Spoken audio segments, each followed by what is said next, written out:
창세기 4장 1절로 8절, 히브리서 11장 4절의 말씀, 먼저 창세기 4장 1절로 8절의 말씀을 우리 합독하시겠습니다. 아담이 그의 아내 하와와 동침하매 하와가 임신하여 가인을 낳고 이르되 내가 여호와로 말미암아 득남하였다 하니라. 그가 또 가인의 아우 아벨을 낳았는데 아벨은 양치는 자였고 가인은 농사하는 자였더라.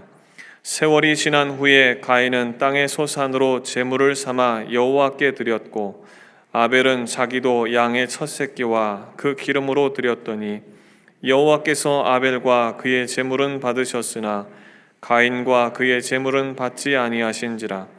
가인이 몹시 분하여 안색이 변하니 여호와께서 가인에게 이르시되 네가 분하여 함은 어찌 됨이며 안색이 변함은 어찌 됨이냐. 내가 선을 행하면 어찌 낯을 들지 못하겠느냐. 선을 행하지 아니하면 죄가 문에 엎드려 있느니라. 죄가 너를 원하나 너는 죄를 다스릴지니라. 가인이 그의 아우 아벨에게 말하고 그들이 들에 있을 때에 가인이 그의 아우 아벨을 쳐 죽이니라. 아멘. 히브리서 11장 4절 말씀입니다. 합독합니다. 믿음으로 아벨은 가인보다 더 나은 제사를 하나님께 드림으로 의로운 자라 하시는 증거를 얻었으니 하나님이 그 예물에 대하여 증언하심이라. 그가 죽었으나 그 믿음으로써 지금도 말하느니라. 아멘. 몇 년 전에 마이클 레빈이라는 사람이 깨진 유리창 법칙이라는 개념을 비즈니스에 적용하여 기업 운영과 고객 봉사에 이제 적용함으로 말미암아 큰 반향을 일으킨 적이 있습니다. 그의 주장은 심플하지만 매우 중요한 그런 교훈을 담고 있습니다. 우리가 자동차를 운전하다 보면 앞에 유리창에 금이 가는 그런 이제 경우가 있죠. 이런 상황을 우리가 맞닥뜨리게 되면 대부분의 운전자들은 자동차를 운행하는데 크게 지장이 없으니까 이까짓것 고치는데 돈 쓰느니 하고 그냥 방치하기가 일쑤입니다. 그런데 마이클 레빈의 주장에 의하면 만약에 금간 유리창을 그냥 방치해 둔다고 하면 안전 운행에도 문제가 생길 뿐만 아니라 나중에 고치려면 수리 비용이 더 많이 든다는 이야기입니다. 그런데 비용보다도 사실은 더 중요한 그런 이제 내용은 뭐냐면 금간 유리창을 즉시 고치지 않고 방치하면 그보다 더 심각한 그런 밴들리즘을 유발하게 된다는 것이죠. 그러면서 이 마이클 레빈이라는 사람이 비즈니스 상황에 이 원리를 적용하면서 기업 운영에 깨진 유리창이란 무엇인가 이렇게 설명하고 있습니다. 고객이 어떤 물건을 어느 상점에서 사갔습니다. 그런데 뭐가 좀 잘못되어서 그걸 가져와 가지고 바꾸려고 이제 할 때에 그래서 전화를 이제 문의를 합니다. 그랬더니 직원이 하는 이야기가 지금은 바쁘니까 나중에 전화 걸어주세요 라고 한다든지, 자기 회사의 어떤 그런 이제 참 리턴 팔리시에 대해서 방침만 앵무새처럼 반복한다든지, 아니면 오히려 고객에게 논쟁을 통해서 고객을 설득시키려고 한다는 그런 어떤 종업원의 태도와 같은 것이 바로 이러한 금간 유리창 법칙에 해당한다 설명을 하고 있습니다. 그 결과는 고객을 잃게 되는 것은 불을 보듯 뻔하지만 이 불만을 가진 그런 고객이 자기가 아는 그런 6명 이상의 친구들이나 가족이나 이웃들에게 그 불만을 이제 이야기함으로 말미암아 기업 이미지에 손상을 가져오고 영업이익에 엄청난 무형의 손실을 가져온다는 것을 지적하고 있습니다. 그런데 이 금간 유리창 법칙은 범죄학에도 동일하게 적용이 되는데, 건물을 이제 소유하고 있는 어떤 그런 주인이 그 건물의 유리창이 하나 깨졌습니다.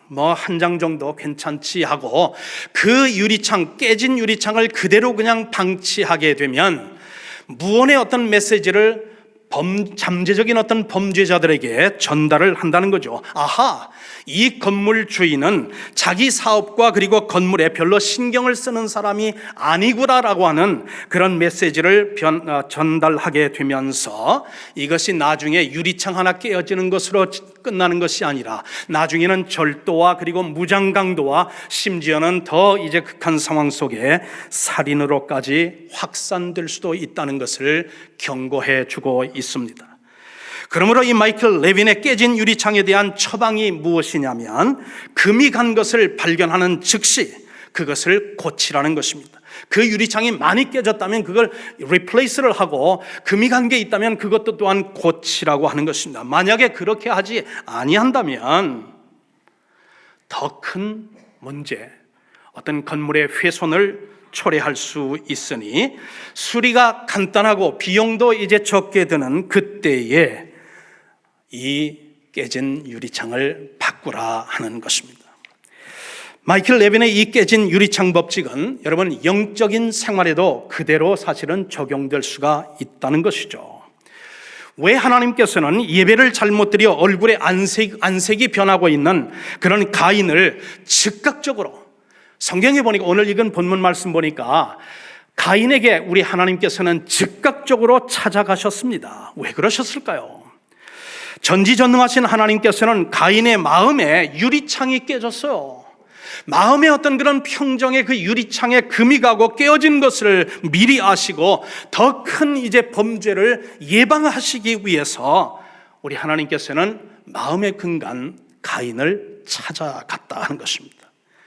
그러면 이쯤에서 가인은 하나님의 뜻을 깨닫고 자기의 어떤 예배의 금간 부분을 하나님께서 지금 지적하고 계시는구나 하는 것을 깨닫고 회개를 하여야 할 것이나 가인은 자기의 예배가 하나님께 받아들여지지 않자 동생 아벨을 시기하고 질투하다가 끝내는 동생을 죽이는 살인 사건으로까지 이제 큰 죄를 범하게 되었던 것입니다. 이제 우리가 한번 본문 말씀으로 돌아가 보겠습니다. 신라권의 그런 아픔이 채 가시기도 전에 아담과 하와는 자식을 얻는 기쁨을 누리게 되었습니다.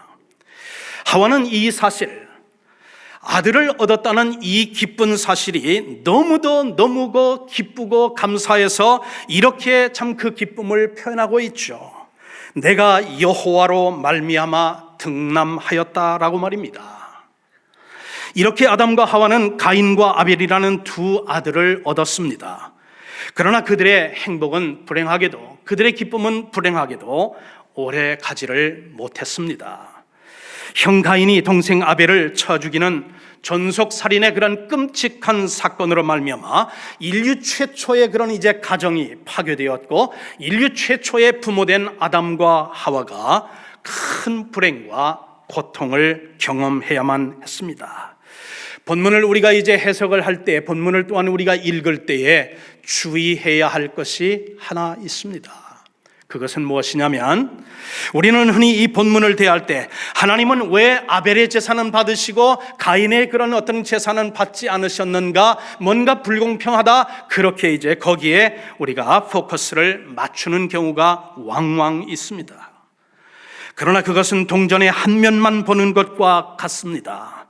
동전의 양면을 통시적으로 우리가 보기 위해서 우리는 갈등을 안고 괴로워하고 있는 가인에게 하나님의 은혜가 먼저 선행되었다는 사실을 우리는 기억할 필요가 있다 하는 것입니다. 동생을 죽이고픈 그런 어떤 죄의 소원이 가인의 마음속에 있을 때 하나님께서는 그것을 예견하시고 내 안식이 달라지면 웬일이냐 하면서 그렇게 회개할 수 있는 기회를 주시기 위해 하나님께서는 가인을 찾아가셨습니다. 그것을 지적받았을 때 가인이 할 수 있는 최초의 것은 뭐냐면, 하나님, 저는 죄인입니다. 죄 짓기를 사모하는 그런 어떤 마음이 제 마음속에 있는데 이 저의 연약함을 용서하여 주옵소서 하고 그렇게 기도하면서 회개하였어야 할 것입니다.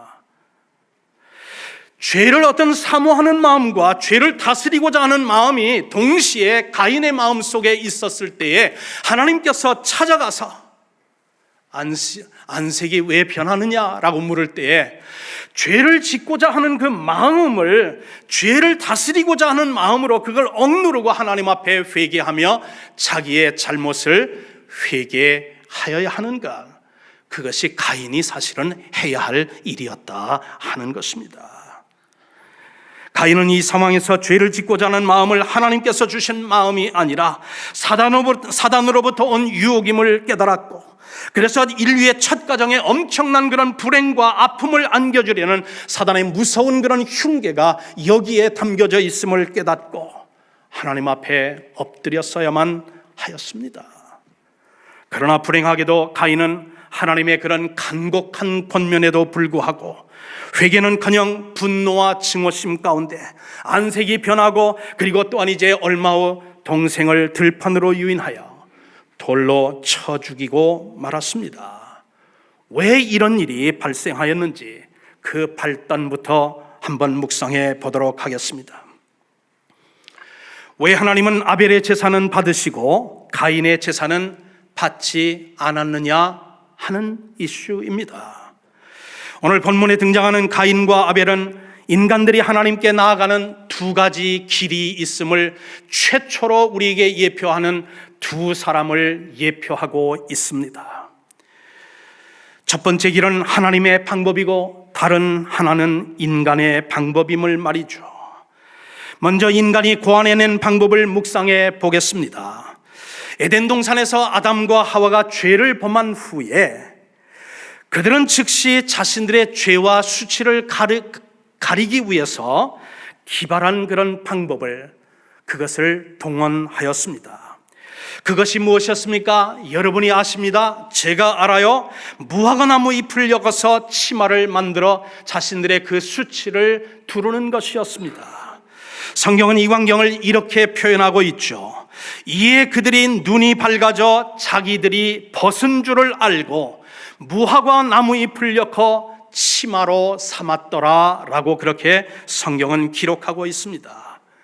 그러나 인간이 고안해낸 이 죄를 가리고자 하는 이 방법은 그리 오래가지를 못했습니다. 해가 뜨고 그러면서 수분이 마르고, 그리고 또한 그리고 어떤 물건에 부딪히게 되니까 우수수하고, 이 무화과 나무 잎으로 만든 치마는 우수수하고 떨어져 결국은 또다시 그들의 수치와 그들의 어떤 불안을 노출시키고 말았습니다.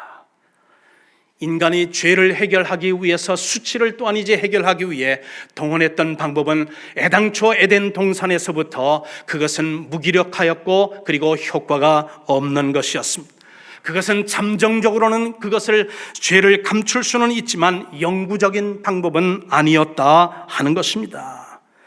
그래서 이들 앞에 하나님께서는 우리의 죄를 이제 용서받고 우리의 수치를 가리우고 영원히 하나님 앞에서 죄의 문제를 해결할 수 있는 영구적인 방법을 이제 소개해 주셨습니다. 창세기를 통해 하나님께서는 죄인이 거룩하신 하나님 앞에 나아가는 유일한 길이 있음을 우리에게 예시해 주고 있습니다. 그것은 뭐냐면 우리의 죄를 이제 가리고 용서받고 하나님의 그런 축복과 은혜 가운데서 영원히 살 수 있는 길은 피 흘림의 제사를 통해서만 가능하다고 하는 사실을 우리에게 말씀하여 주고 계십니다. 사랑하는 성도님 여러분, 성경에서 최초로 희생 제물을 잡으신 분이 누구십니까?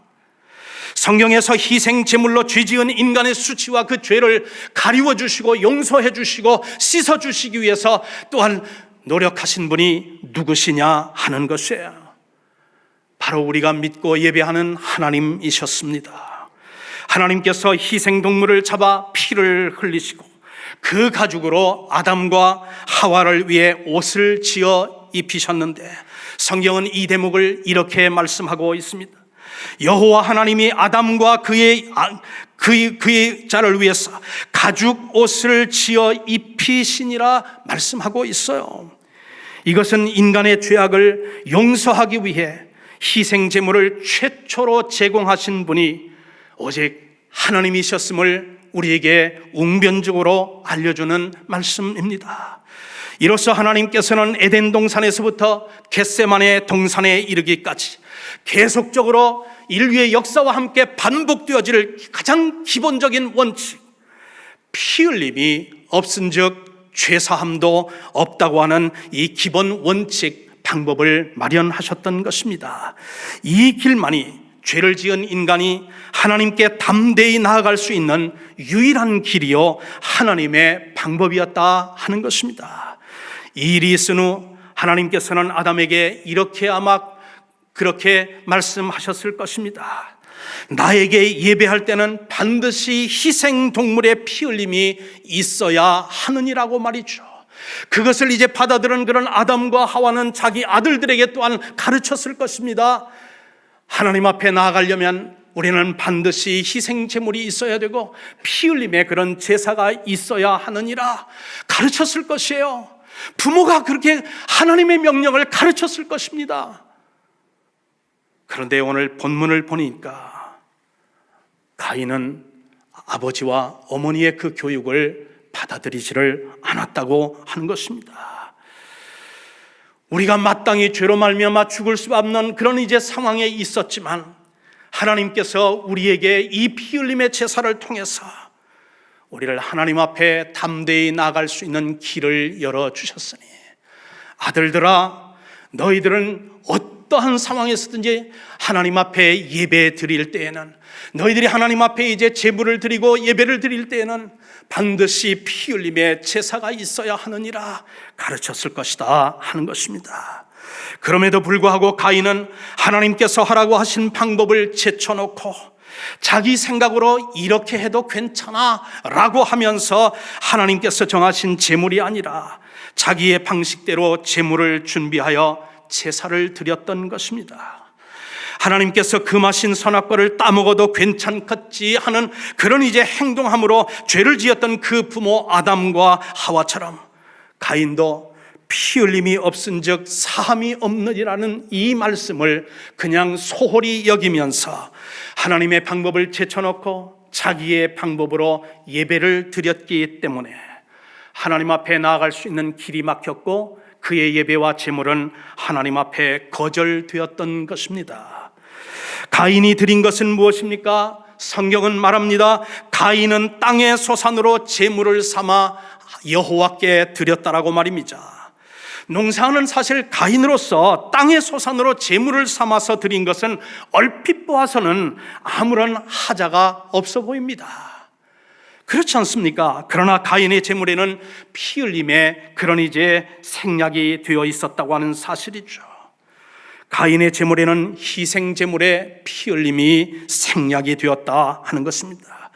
그래서 하나님께서는 인간이 고안해낸 방법으로 하나님의 방법을 대체한 가인의 제사와 제물은 받지 않으셨던 것입니다.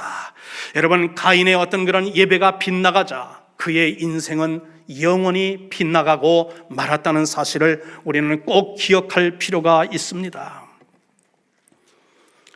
가인의 제사가 하나님께 받아들이지 않은 것은 안아지던 그런 이제 그 운명의 날 이후에 수많은 사람들이 오늘 우리가 살고 있는 21세기도 말입니다.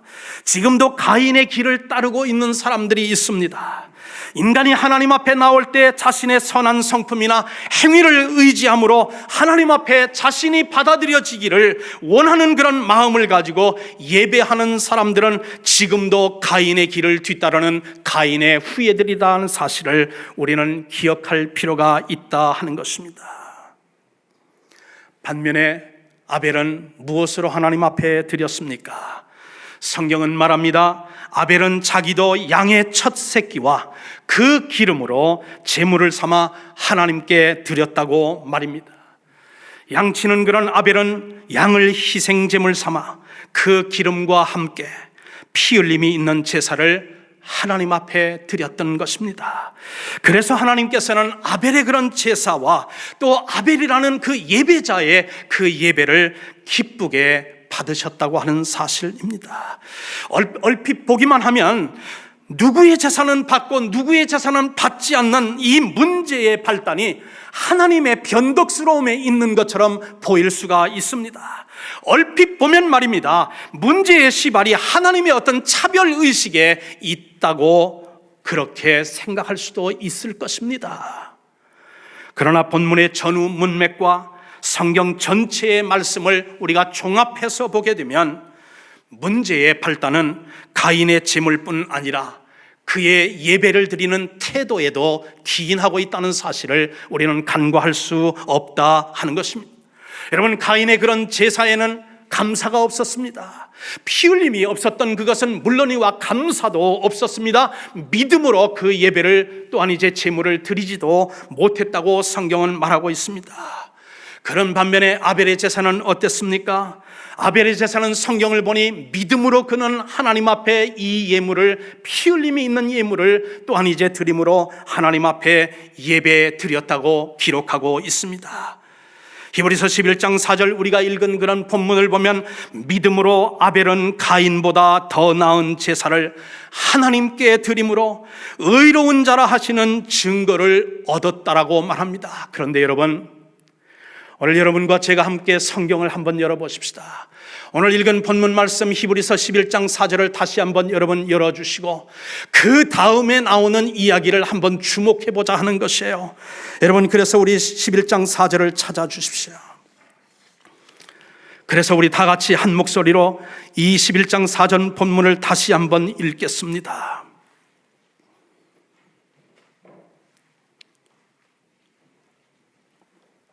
우리 찾으셨으면 같이 함께 말씀을 읽습니다. 믿음으로 아벨은 가인보다 더 나은 제사를 하나님께 드림으로 의로운 자라 하시는 증거를 얻었으니 하나님이 그 예물에 대하여 증언하심이라. 그가 죽었으나 그 믿음으로써 지금도 말하느니라. 여러분, 마지막 부분을 보세요. 아벨은 죽었으나 그 믿음으로써 지금도 말하느니라. 무슨 얘기입니까? 아벨의 그 믿음이, 아벨의 그 예배 드리는 그 예배자의 그 마음이, 그는 죽었지만 그가 믿음으로 하나님께 감사하며 피 흘림으로 순종하여 드리는 그 예배가 지금도 유효하다는 말씀 아닙니까? 그가 죽었으나 그 믿음으로써 지금도 말하느니라 말이죠. 우리가 살고 있는 21세기 지금도 말이죠, 아벨이 드린 그 방법, 하나님의 말씀에 순종하여 피 흘림의 제사를 드린 것이라든지, 감사함으로 믿음으로 하나님 앞에 예배를 드린 거라든지, 그는 비록 죽었지만 그가 그 믿음으로써, 그 행위로서 지금도 여러분과 저에게 죄인이 하나님 앞에 나갈 수 있는 유일한 방법, 유일한 길은 오직 피 흘림의 제사, 예수 그리스도가 우리의 죄를 용서하시기 위해 저 십자가에서 몸버려 피 흘려 주신 그 은혜를 마음속에 생기면서 감사하는 마음으로, 기도하는 마음으로, 믿음으로 하나님 앞에 나와 예배드리는 그 예배를 하나님께서는 받으시고, 그렇게 예배하는 자를 지금도 우리 하나님은 찾고 계시다는 것, 그것이 오늘 본문이 우리에게 증거해 주는 내용 아니냐 하는 것이에요. 우리는 이 사건을 통해서 하나님을 믿는 성도들이 이 세상에서 어떻게 살아야 할 것인가에 대한 매우 중요한 예배의 원리를 발견하게 됩니다. 우리가 교회당 안에서 예배드리는 것도 중요하지만 예배드린 후 교회당 밖으로 나와서 살아가는 모습도 교회당 안에서 예배드리는 것 못지않게 중요하다는 사실을 깨달아야 한다 하는 것이에요. 예배드리고 나와서 하나님의 말씀을 곧바로 불순종한다면 그 예배가 무슨 유익이 있겠느냐 하는 것이죠. 교회 안에서의 경건한 그런 모습도 참 중요하지만 예배를 드리고 교회 문을 이제 나선 이후에 우리의 행동과 그리고 우리의 삶 그 자체가 또한 중요한 모습이다 하는 것이에요. 신령과 진정으로 예배를 드리기를 원하는 사람들에게는 교회당 안에서의 우리 예배드리는 예배자의 태도와 믿음도 중요하지만, 그리고 예배를 드리고 나간 우리의 삶 속에서, 삶의 현장 속에서, 가정에서, 그리고 우리 학교에서, 그리고 우리의 직장에서, 우리 지역사회에서 우리 믿는 자가, 예배하는 자가 어떤 삶을 사느냐, 하나님은 그것을 또 더 중히 여기고 계신다 하는 것이에요. 우리가 드린 예배가 진정한 예배였는지 아닌지를 보여주는 시금석은 교회 밖에서 드러나는 여러분과 나의 삶에서 나타난다 하는 것이에요. 예배드리고 나와서 당장 거짓말하고 남을 욕하고 서로 시기하고 질투하고 미워하고 다툰다면 이러한 모습은 가인의 예배와 똑같아서 하나님께서는 결단코 연락할 수 없는 예배가 된다는 말씀 아닐까요? 피 흘림이 없는 구약 제사에서는 피 흘림이 있는 구약 제사에서는 제물된 소와 양의 머리는 머리대로, 다리는 다리대로, 팔은 팔대로 몸통을 각각 각으로 떠서 통째로 하나님 앞에 온전히 드렸듯이, 예배자는 자기의 삶의 각 영역, 교회당 아래서의 교회 생활만이 아니죠. 직장 생활, 사회 생활, 그리고 학교 생활, 가정 생활, 지역사회에서 우리가 사는 그런 생활의 각 영역을 각각 각을 떠서 하나님 앞에 온전히 그것 자체도 올려드리게 될 때에 그것이 진정한 예배라고 하는 말씀을 오늘 성경은 우리에게 증거해 주고 있지 않습니까? 무슨 말씀입니까? 예배가 곧 삶이고 삶이 곧 예배가 되어야 된다는 그 말씀 아닐까요? 이것이 바로 하나님께서 원하시는 예배의 그런 종결판이 아닐까요? 이렇게 예배드리는 사람들을 가르쳐 세상 사람들은 요즘 말로 찐 크리스찬이라고 말할 것이다 하는 것이에요. 세상 사람들이 정말 여러분들을 바라보면서 저 사람은 대학교에 다니는 저 권사님은, 저 집사님은, 저 성도님은, 저 목사님은, 저 장로님은, 저 전도사님은 정말 찐 크리스찬이야 라고 하는 이야기를 들어야 하지 않겠느냐 하는 것이에요. 예배드리는 1시간 동안만 우리가 하나님 앞에 참된 예배자고, 예배당을 떠나서는 우리가 내 마음대로 이렇게 해도 되지 하면서 그렇게 살 수 있는 사람들이 여러분과 저는 아니다 이 말이에요. 예배당에서 정말 경건한 마음과 믿음과 순종으로 하나님 앞에 부족하지만 죄 많은 인생이지만 하나님 나의 예배를 주여 받아 주옵소서, 그렇게 우리가 그런 마음으로 하나님 앞에 예배드리는 그 모습도 매우 중요하니 소홀히 할 수 없지만, 예배를 드리고 이 성전을 떠나 바깥 세상에 나가서 우리가 어떻게 세상 사람들과 관계하고, 우리 직장에서 우리가 어떻게 우리가 근무태세를 유지하면서, 그러면서 우리 가정에 맡겨진 우리의 자녀들을 어떻게 우리가 양육할 것인가 하는 것, 이것도 또한 못지않게 중요한 예배자의 삶의 모습이다 하는 것이에요. 주일 예배에 은혜가 있기를 원하십니까? 그렇다면 삶의 예배를 먼저 잘 드리십시오. 주일 예배는 내가 6일 동안 내 삶의 전 영역에서 삶의 예배를 어떻게 드리다가 예배당에 찾아왔느냐 하는 결과물일 것입니다. 삶의 예배가 무너졌다면 주일 예배에 대한 기대를 조절해야 될 것이에요. 아무리 설교와 기도와 찬양이 잘 준비되어 있다 하여도 6일 동안 삶의 예배가 무너져버린 그런 상태에서 우리가 교회당에 와서 거룩하게 예배를 드린다고 하나님께서 그 예배를 정말 진정 기쁘게 받으시겠느냐 하는 것이에요. 반대로 예배의 삶이 충만한 사람, 직장에서도 그렇습니다. 그리고 지역사회에서 그렇습니다. 가정생활에도 그렇습니다. 학교생활에도 그렇습니다. 이 주 6일 동안 삶의 예배를 하나님 앞에 온전히 드리던 사람이 하나님의 거룩한 안식일을 기억하고 주님의 은혜에 감사하면서 우리의 말씀대로 살지 못했던 우리의 마음을 하나님 앞에 토로하며 통한히 여기면서 용서함 받기 위한 그런 마음을 담고 하나님 앞에 예배 드리고자 할 때에 그 사람의 예배가 얼마나 은혜 충만하고 성령 충만한 예배며 하나님 기뻐 받으시는 예배가 되겠느냐 하는 것이죠. 여러분, 여러분의 삶의 예배에 금간 유리창은 없습니까? 여러분이 예배당에 나와서 지금 예배드리는 이 예배당의 예배에 금간 유리창은 없습니까? 여러분, 우리가 하나님 앞에 예배드리기 위해서 반드시 점검해야 될 건 뭐냐면, 내가 하나님과의 관계의 그 삶 속에서 금간 유리창은 없나 점검해 보시기를 바랍니다.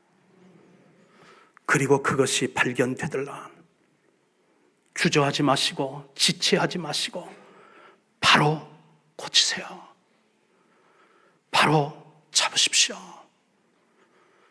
그래서 주 2일 동안도 하나님 앞에 온전히 예배드리고, 예배당에 모여서 우리 온 성도들과 함께 같이 찬송 부리고 기도하고 예배드리는 그 예배도 하나님께서 받으시고, 서로 은혜를 받고 은혜를 끼치고 덕을 세우고 덕을 또한 이제 받는 그런 은혜의 예배, 그 예배에 주력하십시오. 여러분, 그리고 기억하십시오. 우리의 예배가 빗나가면 우리의 인생도 영원히 빗나간다는 사실을 말이죠. 우리의 영원한 삶의 그 생사가 어디에 달려있느냐면 우리의 예배에 달려있다는 사실을 말이죠. 그래서 여러분, 예배를 점검하시고 예배의 자리에 모이기를 힘쓰시고, 하나님과 나와의 그런 이제 어떤 그런 그 관계, looking up, 그거를 점검하십시오. 거기에 깨진 유리창은 혹 없는지 내 안을 한번 들여보십시오. looking in, 내 어떤 태도나 믿음과 혹은 불순종의 모습으로 내 예배에 금간 유리창은 없는지 말이죠. 내 주변 사람들과의 그런 관계를 다시 한번 이제 점검하십시오. looking out. 그리고 내가 이제까지 예배드려온 나의 어떤 그런 예배의 모습은 어땠는지 looking back, 내 뒤를 한번 돌아보십시오. 그리고 또한 이제 우리의 삶 전체, 지금 이 순간만이 아니라 하나님 나라 갈 때까지의 그 영원한 그런 삶, looking around, 이게 바로 우리의 온전한 예배고, 이것이 바로 주님께서 여러분과 저에게 기대하시는 참된 예배의 모습인 줄 믿습니다. 이러한 예배가 여러분의 예배가 되고, 여러분의 예배드리는 그 예배가 주님을 기쁘시게 함으로 하늘의 복을 여시고 문을 여시고 하늘의 복으로 충만히 채워주시는 그런 하나님을 만나고 임재를 또한 깨닫는 복된 우리 대학교의 성도들 다 되시기를 주님의 이름으로 간절히 축복합니다. 아멘.